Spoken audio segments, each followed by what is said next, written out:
தென்னாட்டுடைய சிவனை போற்றி, என் நாட்டவருக்கும் இறைவா போற்றி. சிவனே துணை சேனல் நேயர்கள் அனைவருக்கும் அன்பான வணக்கம். அனைவருக்கும் அன்பான வணக்கம். இந்த வீடியோவில் நாம் இந்த சோபகிருது ஆண்டின் கடைசி மாதமான பங்குனி மாத ராசி பலன்களை பார்க்கலாம். நிகழும் ஸ்ரீ மங்களகரமான சோபகிருது ஆண்டு பங்குனி மாதம் 14/3/2024 வியாழக்கிழமை வளர்பிறை சதுர்த்தி பஞ்சமி திதி பரணி நட்சத்திரம் சித்த யோகம் கூடிய நன்னாளில் இந்த சோபகிருது ஆண்டின் கடைசி மாதமான பங்குனி மாதம் பிறக்கின்றது. மாத தொடக்கத்தில் கிரகங்களின் சஞ்சாரத்தை பார்த்தால் மேஷத்தில் குரு சந்திரன், கன்னிராசியில் கேது, கும்பத்தில் சனி சுக்கிரன் செவ்வாய், மீனத்தில் சூரியன் புதன் ராகு என இந்த பங்குனி மாத தொடக்கத்தில் கிரகங்கள் சஞ்சரிக்கின்றன. இந்த பங்குனி மாதத்தில் சூரியன் மீனராசியில் பயணம் செய்வதால் மீன மாதம் அல்லது மச்ச மாதம் என்று அழைக்கப்படுகின்றது. இந்த மாதத்தில் தெய்வங்களின் திருமணங்கள் நடைபெறுகின்றது, மேலும் மனிதர்களின் திருமணங்களும் நடைபெறுகின்றன. பங்குனி மாதம் வசந்த காலத்தின் தொடக்கமாக அமைகின்றது. மங்களங்கள் நிறைந்த மாதம் என்று இந்த பங்குனி மாதத்தை போற்றுவார்கள். புராணத்தில் குறிப்பிட்டிருக்கும் சகல மங்கள காரியங்களும் பங்குனி மாதத்தில் தான் பெரும்பாலும் அரங்கேறியுள்ளது. மலைமகள் உமையவளை சிவபெருமான் மனம் புரிந்த மாதம் பங்குனி மாதம். இந்த மாதத்தில் நாம் செய்கின்ற சின்ன சின்ன தானங்கள் கூட மிகுந்த நல்ல பலன்களை தரும். 1000 பசுக்களை தானம் செய்த புண்ணியத்தை தருகின்ற மாதம் இந்த பங்குனி மாதம். பங்குனி மாதத்தில் முறையாக நாம் தெய்வ வழிபாடுகளை செய்து வந்தால் தடைகள் எல்லாம் நீங்கும், வெற்றி தேடி வரும். அரங்கனை விபீஷ்ணர் பெற்றுக்கொண்ட மாதமும் இந்த பங்குனி மாதம் தான். அது மட்டுமா, அரங்கன் அமர்ந்து கொண்டு காவிரிக்கும் கொள்ளிடத்திற்குமான இடத்தை திருவரங்கம் என அமைத்து திருத்தலமாக்கியதும் இந்த பங்குனி மாதத்தில் தான். சிவனாருக்கு உகந்த மாதம் இந்த பங்குனி மாதம். அதேபோல் அரங்கனை போற்றுகின்ற மாதமாகவும் திகழ்கின்றது இந்த பங்குனி மாதம். பங்குனி மாதத்தின் உத்திர நட்சத்திர நாள் மிகவும் விசேஷமானது.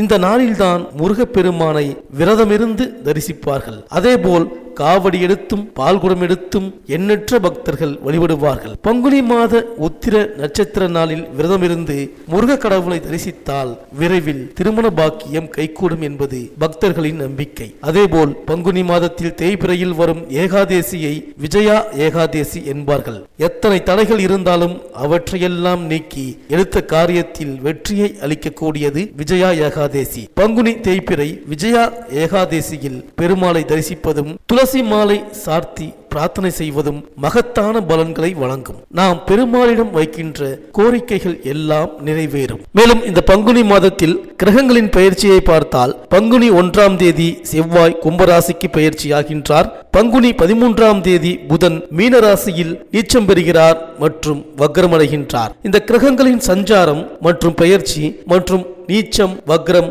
ஆகிய இந்த நிலையினால் உங்கள் ராசிக்கு என்னென்ன பலன்கள் கிடைக்கப் போகின்றது, நீங்கள் செய்ய வேண்டிய பரிகாரங்கள் என்ன என்று இந்த வீடியோவில் பார்க்கலாம். அனைவருக்கும் இனிய தமிழ் புத்தாண்டு நல்வாழ்த்துக்கள்.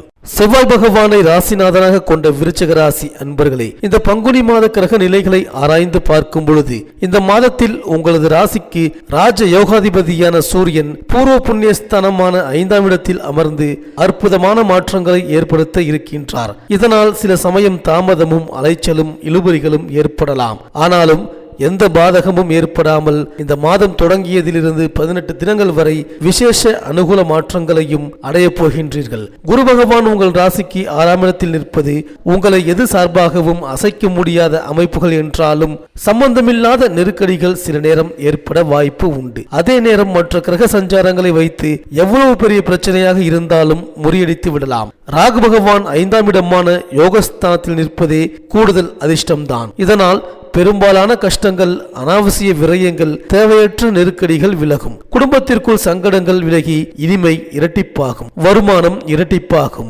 சேமிப்பு உயரும், கொடுக்கல் வாங்கல் நல்லபடியாக நகரும், விரயங்கள் குறைய ஆரம்பிக்கும், ஆரோக்கியம் நல்லபடியாகவே தொடரும், பழைய உடல்நல சிக்கல்கள், மருந்து மாத்திரை விரயங்கள் முடிவுக்கு வரும். இந்த மாதத்தின் அதிர்ஷ்டசாலிகளாக விசாகம் மற்றும் கேட்டை நட்சத்திரக்காரர்கள் வலம் வருவீர்கள்.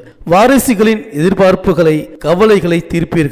பெண் வாரிசுகளின் திருமண ஏற்பாடுகள் தள்ளி போவதற்கு தீர்க்கமான முடிவு ஏற்படும். உத்தியோகம், பணி, பதவி, பொறுப்பு விஷயங்களில் சங்கடங்களை அனுபவித்துக் கொண்டிருந்தாலும் இந்த மாதம் தொடங்கி 11 தினங்கள் முடிவதற்குள் தீர்வு உண்டாகும். கேட்டை நட்சத்திர இளம் தம்பதியர்களின் புத்திரபாக்கிய கவலை விலகும். பொதுவாக இறுதி வாரத்தில் அனைவருக்கும் திடீர் பரிசு, பண ஆதாய வரவுகளும் சரளமான பணப்புழக்கமும் ஏற்படும். மேலும் மாதத்தின் முதல் நாளிலேயே கும்பராசிக்கு செல்லும் செவ்வாய் மாதம் முழுவதும் அங்குள்ள சனியோடு இணைந்து சஞ்சரிக்கின்றார். உங்கள் ராசிக்கு அதிபதியாகவும் 6ஆம் இடத்திற்கு அதிபதியாகவும் விளங்குபவர் செவ்வாய். அவர் சகாயஸ்தானம் மற்றும் சுகஸ்தானத்திற்கு அதிபதியாக விளங்கும் சனியோடு இணையும் இந்த நேரத்தில் நல்ல சம்பவங்கள் பலவும் இல்லத்தில் நடைபெறும். மறைவிடத்திற்குரிய அதிபதிகள் ஒன்று கூடும் பொழுது நிறைவான பலன் கிடைக்கும். அந்த அடிப்படையில் உங்களுக்கு வீடு, இடம் வாங்கும் யோகம் உண்டு. பெற்றோரின் ஆதரவு திருப்தி தரும். வாடகை கட்டிடத்தில் நடைபெற்ற தொழிலை சொந்த கட்டிடத்திற்கு மாற்றும் முயற்சி கைகூடும். திருமண வயதை அடைந்த பிள்ளைகள் இருந்தால் அவர்களுக்கு வரன்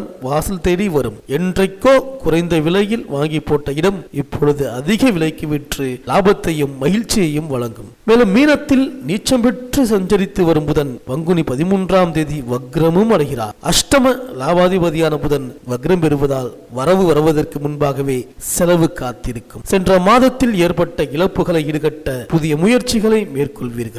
குடும்ப சுமை கொஞ்சம் கூடும். இடமாற்றம், வீடு மாற்றம், உத்தியோக மாற்றங்களில் கவனம் செலுத்துவீர்கள். புதிய வாகனம் வாங்கி பயணிக்க வேண்டும் என்ற ஆர்வம் கைகூடும். குடும்ப உறுப்பினர்களின் தேவைகளை பூர்த்தி செய்வீர்கள். மேலும் மாதம் முழுவதும் சூரியனும் ராகுவும் இணைந்து சஞ்சரிக்கின்றார்கள். உங்கள் ராசிக்கு தொழில் ஸ்தானாதிபதியானவர் சூரியன். அவர் பூர்வ புண்ணிய ஸ்தானத்தில் ராகு மற்றும் புதனுடன் இணைந்து சஞ்சரிக்கின்றார்.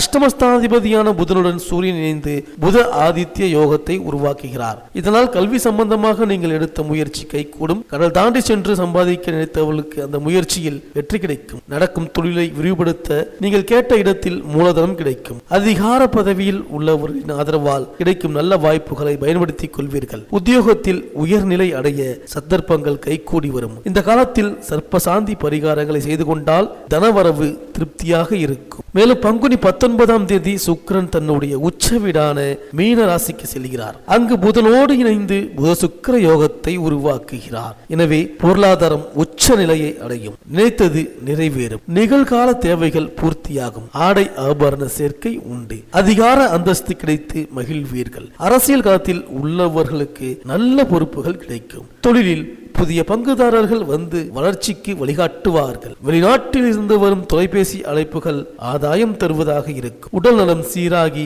உற்சாகத்தோடு பணிபுரிவீர்கள். பொது வாழ்வில் உள்ளவர்களுக்கு மனதிற்கு இனிய செய்தி வந்து சேரும். தள்ளி போன காரியங்கள் தானாக நடைபெறும். வியாபாரம், தொழில் செய்பவர்களுக்கு புதியவர்களின் நட்பால் பொருளாதார நிலை உயரும். கலைஞர்களுக்கு விருதுகள் வாங்கும் யோகம் உண்டு. எதற்கும் எந்த முயற்சிக்கும் தலை தாமதம், குறுக்கீடு ஏற்படாது. மாணவ மாணவிகளுக்கு கல்வியில் முன்னேற்றமும் பாராட்டும் கிடைக்கும். உயர்கல்வி வகையில் என்னென்ன சிரமங்களை அனுபவித்தீர்களோ அதற்கெல்லாம் விடிவு காலம் ஏற்பட போகின்றது. பெண்களுக்கு இல்லறம் நல்லறமாக அமையும். ஏகபோகமான சந்தோஷ வளர்ச்சி, குடும்ப மேன்மை உண்டாகும். பொருளாதார நிலை திருப்தி தரும். புனித பயணங்களை மேற்கொள்வீர்கள். விவசாயிகளுக்கு நிலபுலன் சார்பாக பெரிய திருப்தியை சந்திக்க இருக்கின்றீர்கள். அரசியல்வாதிகள் நீங்கள் விருப்பப்பட்ட கட்சி ரீதியான உயர் பதவி கண்டிப்பாக உண்டு. இந்த விருச்சிக ராசி அன்பர்களுக்கு அனுகூலமான நட்சத்திரங்கள் பூராடம் திருவோணம், உத்திரட்டாதி சதயம், மிருகசீரிடம் அஸ்வினி, பூசம் திருவாதிரை, சித்திரை அஸ்தம். அதிர்ஷ்டமான நாட்கள் ஆங்கில தேதியில் மார்ச் 16, 18, 21, 23, 24, 25, 27, 29, 31 மற்றும் ஏப்ரல் 1, 2, 5, 7, 8, 11, 12 மற்றும் 13. இந்த மாத ஞாயிற்றுக்கிழமைகளில் ஸ்ரீ நவக்கிரக ஸ்ரீ குரு பகவானுக்கும் ஸ்ரீ சனீஸ்வரருக்கும் அபிஷேக ஆராதனை செய்து பிரார்த்தனை செய்து வாருங்கள். இந்த விருச்சிக ராசி அன்பர்களுக்கு இந்த பங்குனி மாசம் அனைத்தும் நன்மையே நடக்கும். பிடிச்சிருந்தா லைக் பண்ணுங்க, உங்க நண்பர்களுக்கு ஷேர் பண்ணுங்க, மறக்காம சப்ஸ்கிரைப் பண்ணுங்க, பக்கத்தில் இருக்கிற பெல் ஐக்கானை கிளிக் பண்ணுங்க. மீண்டும் அடுத்த வீடியோவில் சந்திப்போம். நன்றி, வணக்கம்.